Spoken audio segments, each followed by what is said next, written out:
Well, hi everybody, I'm back again. This is Donnie. Wanted to show y'all real quickly. I'm starting another book, and I wanted to show y'all kind of how I think as I progress through a book. Maybe that's a good way to put it. And I'm gonna probably have to move around a lot, so excuse the bumping and stuff as I do this. But anyway, y'all had asked some of y'all had asked a question about how I actually build a page, and particularly how I decorate one of the photos that I use. You've also asked if I print on paper or fabric. I print on fabric, and I do it. I thought I would show you how I did it, but I don't have any of that handy, it doesn't look like. I'm reaching. Let me see if I can pick something real quick. Here's an old photo I printed out, and there's a difference in the types of fabric you use. I use muslin, but I use bleached muslin. Here's the other one.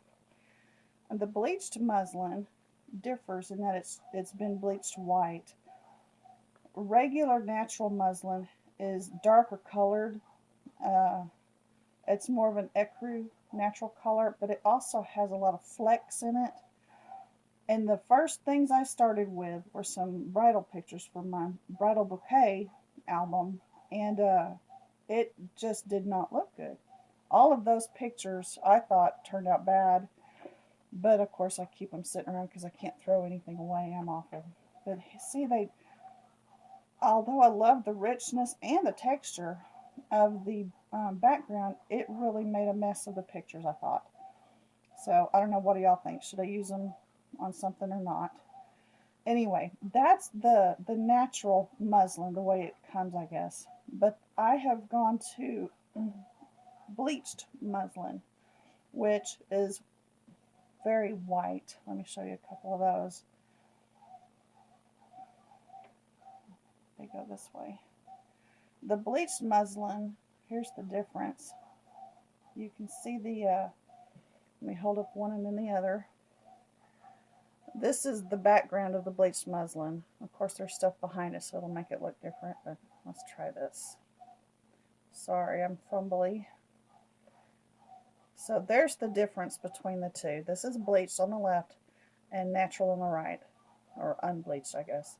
So anyway, your choice, however you want to use. But I use that, and simply all I do, and there are tutorials out there, so I'm not going to do one on how I do it.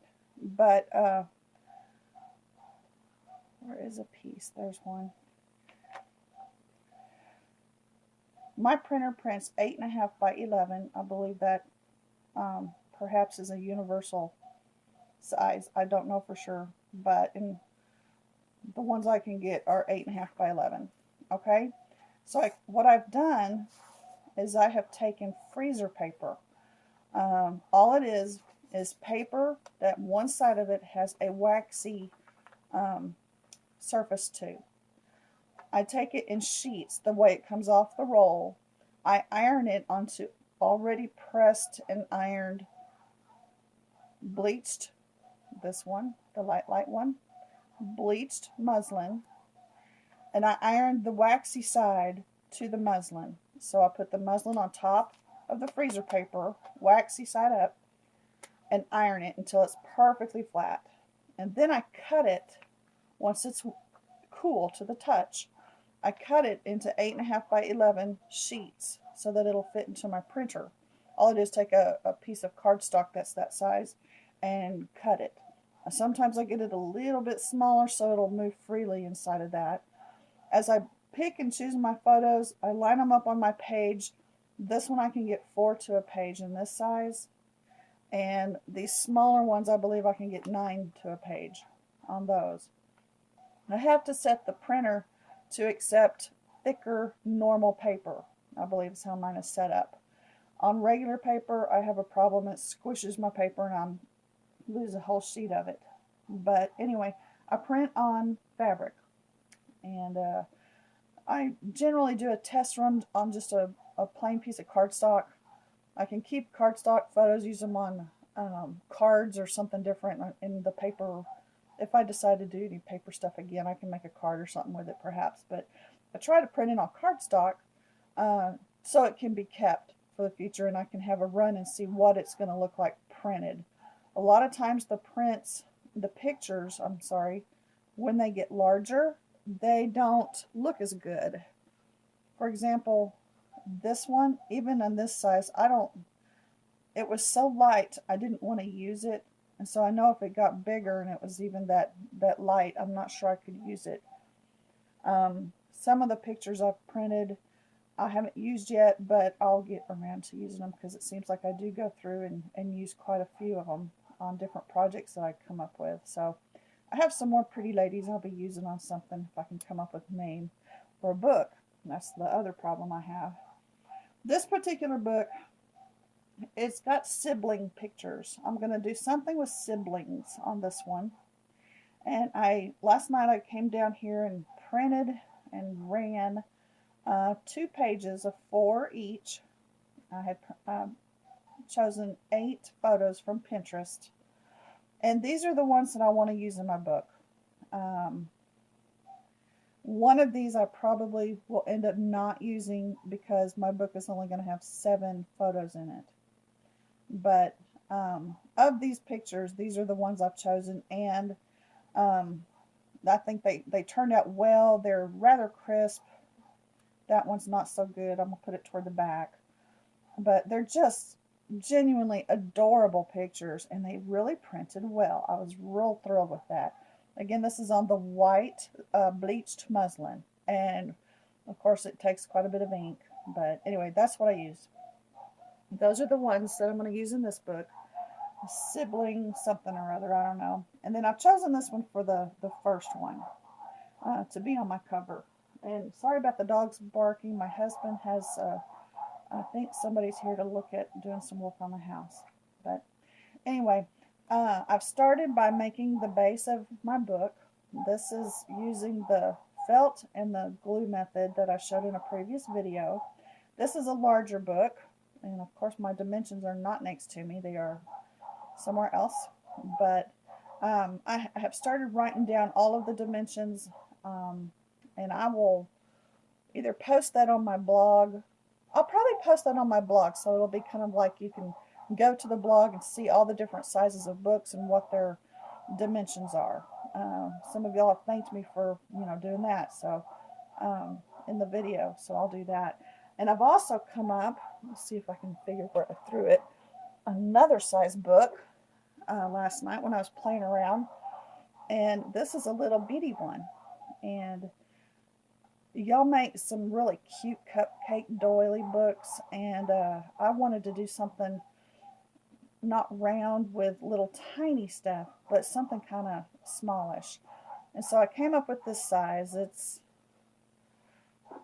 let's see, dimensions here are, this is like 3 1/4 by 5, and I did the same method, just glued the pages together, and don't know what's going in this one yet, but it'll be coming, and I've been having a blast making these.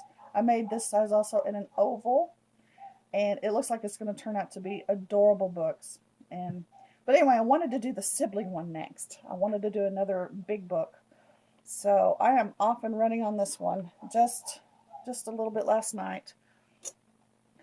And I started with this. I'm going to tell you the dimensions of this little photo real quick. It's, well, probably the size of that book. 3 1/4 by almost 5. So that's going to be the size of the photos, generally speaking, for this book. The first thing I do, I take felt after the base of my book is finished. And I've also, as you can see, put a piece of material. This happens to be, some of y'all may have seen, that I found my story about finding this, this velvety, wonderful stuff. I found a whole bolt of it at an antique shop. One end of the bolt had some, it's probably right here, had some staining to it. The whole end of the bolt was ruined. But the rest of the bolt was okay. That's that end right there. And so you can see that there were some, parts I do not use, obviously. But the rest of the bolt, and this huge bolt, was good material. And I thought, nah, I'm not going to chance it. But I ultimately did go back and buy it. So I have a huge bolt to work with, and I'm really enjoying this texture. It's really lovely. It has a lot of give to it, not too much, but enough that I can work with it. It goes well around a spine, and I've just covered the whole thing, front, back, and spine, with it on this particular base. Just like Michelle does, I start with an image and I glue it down. And I glue mine on 3 sides, and then I stuff it a little bit.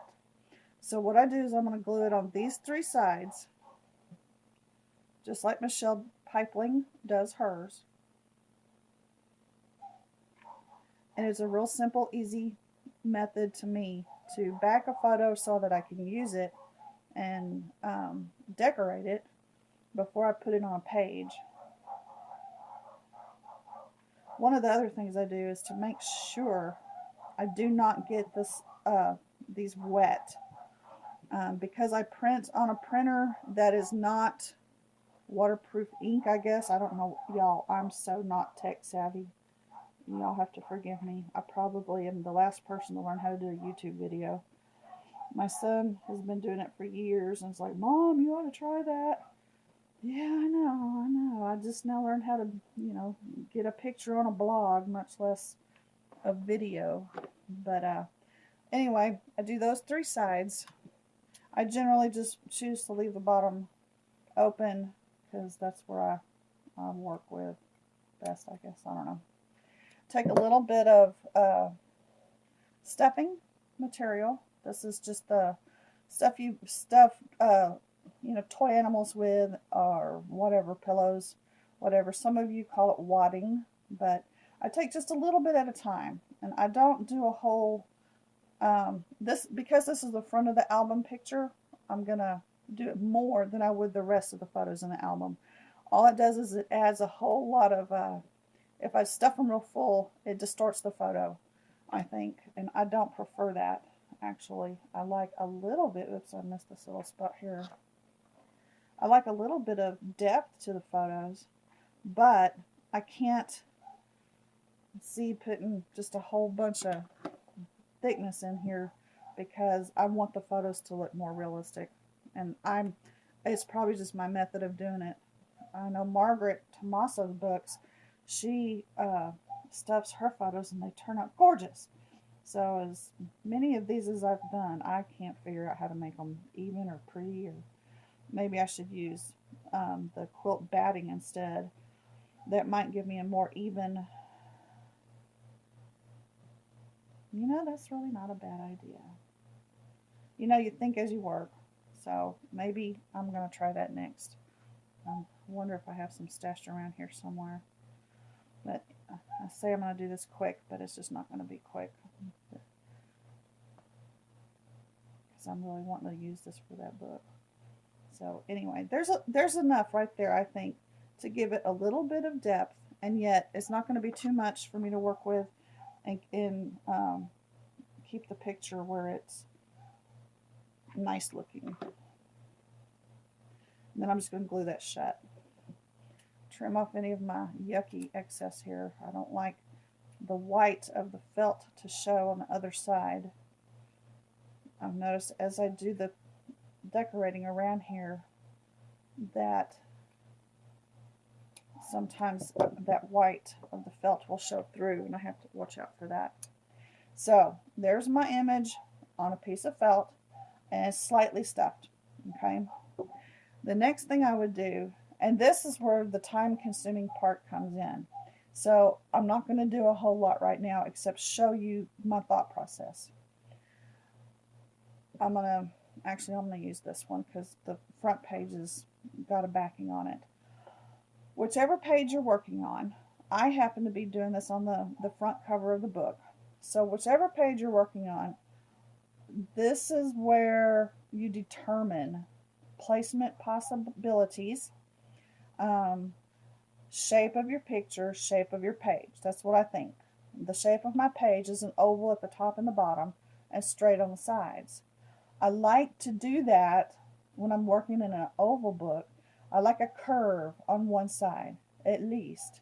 And even if I've already stuffed this, I may choose something to go around that edge of the picture and give me a bit of, I'm going to throw this little bit here around that and see if I kind of like the way the shape would look for the book. And maybe that idea can be utilized up there. Instead of just a straight rectangle picture, all square corners, I may round that one corner right there. And that kind of gives me an idea of what that might look on the front cover. I like that. I like that a lot. Yes, I've already stuffed the picture. No big deal. I have scissors. So I am going to just cut my corner off and give myself that shape. And then I can remove a little bit of the stuffing, reposition whatever's in there so that it's going to turn out to be what I want it to look like and work with. I like that. And then I'm going to go ahead and close it back where I cut. Now, I do this on a lot of my photos after I've already got them done and stuffed. If I haven't already previously cut, this one, I'm thinking it needs to stay pretty much the same. I may clip some edges off the corners or the bottom. Those bottom dark edges don't need to be there. I may cut the bottom corners off of this one and, you know, come around the bottom that way. Some other photos, this one looks like it would make a beautiful oval. I might do an oval on this one. And since I can see that right now, I may go ahead and cut it before I stuff it. It makes it a little easier. So as you look at your photos, kind of have an idea. See, I don't need all that background back up in there. If I want to really key in on the photos, I may come around and just put a whole different shape. I may just go from upper corner straight across. So kind of play with it. See kind of what looks good. And I love all the ideas that y'all have out there. I have studied and studied and studied single pictures and how they've been decorated. And I realized that it's the different shapes that y'all decorate the photos as that give it so much interest. And I've enjoyed looking at y'all's stuff. Y'all are so talented. So anyhow, that's the beginning. I just determine a shape based on the page. If this was a rectangular book, I may want more edges, more straight corners and edges, or I may want to combine. So use your imagination, and I love what y'all come up with. Okay, all I do, I have the back that I can work with, I have the front that I can work with. Basically, I don't like to see any of my raw edges. I'm just real particular about that. All of these edges right in here, to me, are raw edges, and I need to cover them up. Sometimes I use laces or edgings or whatever that go into the picture. And as you can see, that's going to take away from the picture. It's too big. But I want you just to get the idea, and that's the piece I happen to pick up. So I would consider doing something like that, because I do have a little bit of room up in here that I could work with. And then you might want to divide your picture into sections. Mine, I'm going to divide from right here to here. I might go from here to this bottom right corner with the same piece. But I try to work with multiple edges, multiple edgings. I've shown you this before. This is the piece of champagne colored spaghetti strap. spaghetti cord, whatever. It's hollow on the inside, but it's all rolled up like a satiny type of fabric, I guess. I edge a lot of my photos with this. If I had a piece of soutache, if that's the way you say it, it's a real thin cord as well, so almost a braid or roll. See how pretty that edge would be. Anytime I decide I'm going to put something on a picture that is more like a applique, I love using applique. This one happens to be, I think this is from Tresors Deluxe. I just ordered some more from there, so I'm pretty sure that's where this is from. Anytime I'm going to use one, any kind of applique on a picture, which I'm not going to use that on this one. I love their little shoes on this one, so I want that to show, I think. But anytime I use a piece of applique on the edge of a picture, I try to finish off the bottom edge. And this is the stuff I go to every time, it seems like, because it's easy to adhere and it makes a pretty thing for anything. When it shows through, which I just dropped it. Let's see if I can do it again. When it shows through, it's okay. It looks great. So that's how I would think to do any of the raw edges that are underneath an applique. And then I've got reams and reams of lace, y'all. I love it too much. That's my problem. For example, this edge right here. Now I'm not going to adhere it yet because I don't know what I'm going to do yet. But for example, if I were going to do this edge, I would choose to adhere something to the back side like this. Something that's a little wider. Something that's going to stick out. So that when I put it on my page, and I go back and forth all the time. I'm throwing one book aside and bringing a picture forward, then grabbing the book and trying it all over again. But if I'm going to put something on a page, I want it to pop. That melds right into the color of the background. So I would not choose that. I would choose something darker. I'll try this little ruffle real quick and show you what a change that makes when you go with something a little darker.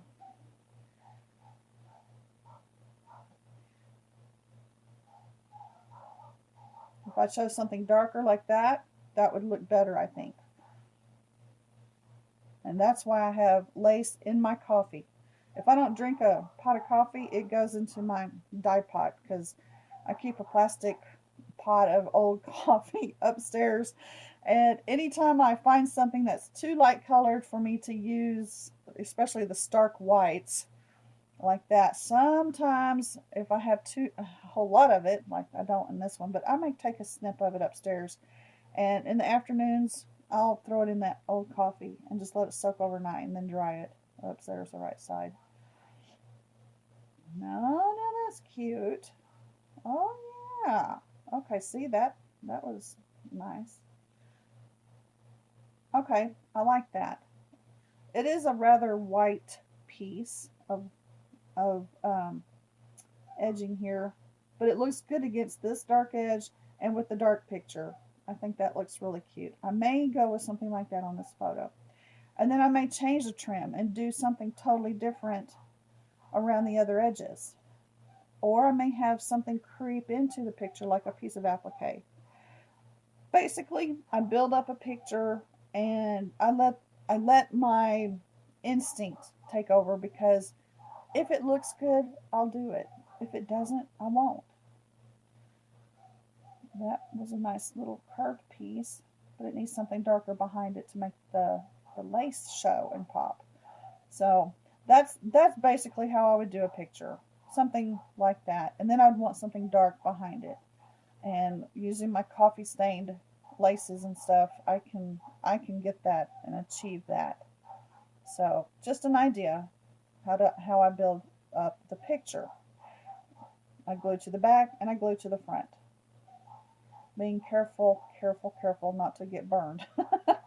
I probably should say that in all of the videos, but I hope y'all are all aware that you don't want to get burned. Okay, that's one idea. Now, for the base of the book, I generally start with something like this.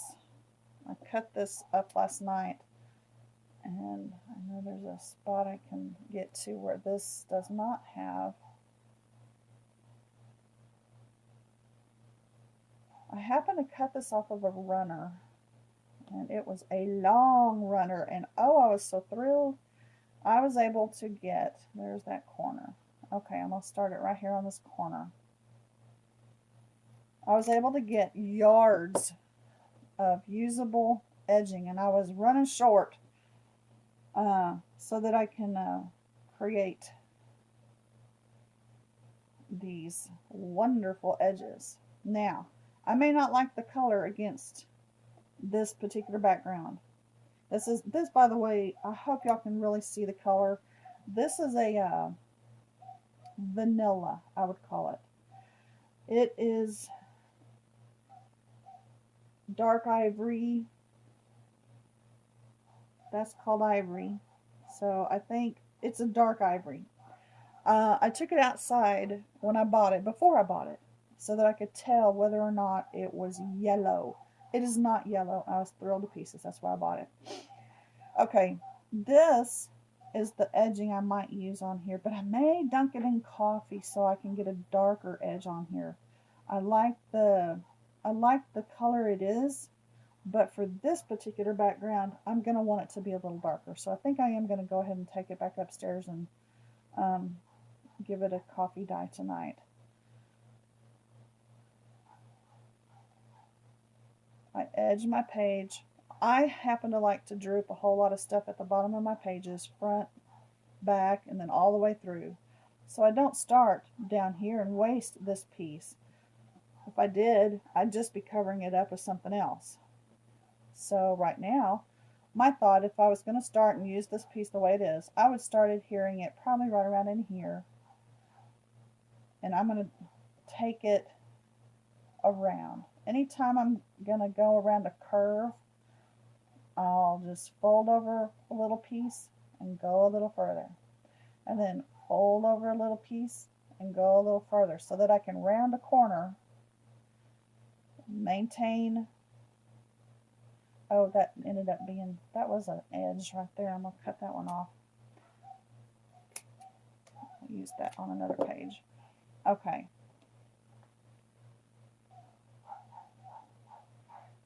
Come around my edging,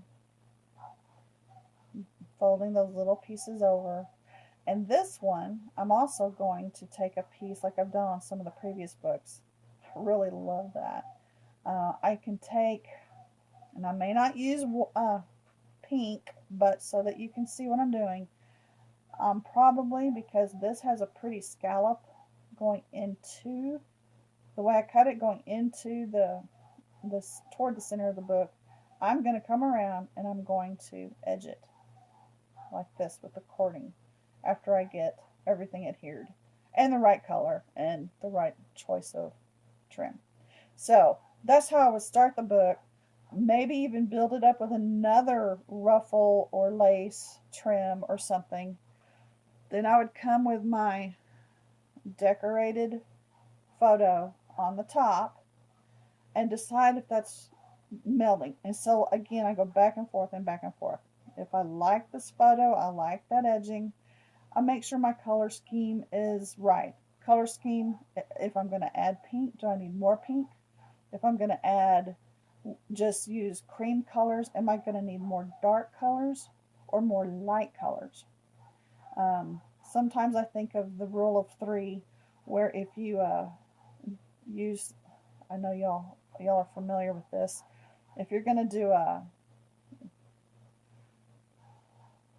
for example, if I were going to put some flowers maybe up along in here or something, 3 on a page or 3 in a grouping. Odd numbers, I believe, might be the more correct term. But if you're going to use your flowers or your colors, think of that odd number rule, so that might make it more pleasing to the eye. I try to think of those things. It's what they say looks pleasing, so I try to go with that. Not always. Sometimes it's just 1. Sometimes it's none. So And then a lot of times I will just sit here and not work on any of the book parts. I'll just make flowers and keep in mind what color schemes I'm going to use. These are this one I've already shown y'all if y'all saw some previous videos. This one I made trying out some velvet I bought off the internet, which was nothing as nice as this. This is, I don't know, remember those velour tops we wore when we were in junior high? Ugh. Anyway, it's almost a velour feel on this one. And you can see, I don't know, I may use that on something else, not this book. But anyway, just kind of making different stuff. And I keep a big, huge round hat box full of flowers. And now I really need to stop and make flowers because I don't have enough to make this album with yet. So anyway, that's just a real quick idea. I love that on here. I'm going to keep it with it. How I kind of think as I put things together. So maybe next time I will show you a finished book again. I appreciate y'all watching and commenting. I truly love your comments. I try to answer you each if I can. I try to answer you and thank you. And I appreciate it. Y'all have good ideas and y'all are really, really sweet. And I appreciate that. Y'all have a great day.